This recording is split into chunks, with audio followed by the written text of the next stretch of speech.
Mehman bildin də söhbət hansı mahnıdan gedir? Nahaq yerə salma hay haray, dinlə məni eşit ay Oktay. Nahaq yerə salma hay haray, ay dinlə məni eşit ay Oktay. Məni el işində etmə rüsvay, biz axı ikimiz də evliyik, biz axı ikimiz də evliyik.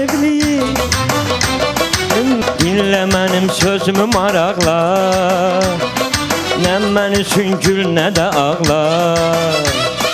Dinlə mənim sözümü maraqla, nə mən üçün gül, nə də ağla. Bunu həmişə yadında saxla, biz axı ikimiz də evliyik, biz axı ikimiz də evliyik. İki qarpız əlində tutma, bu sözlərlə məni ovutma.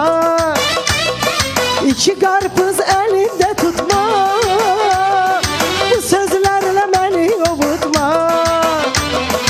Unut məni, amma unutma,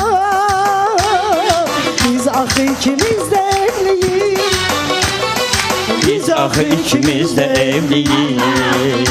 Hara baxıram görsənir yerim, mən Fərhadam, səndəki şirin.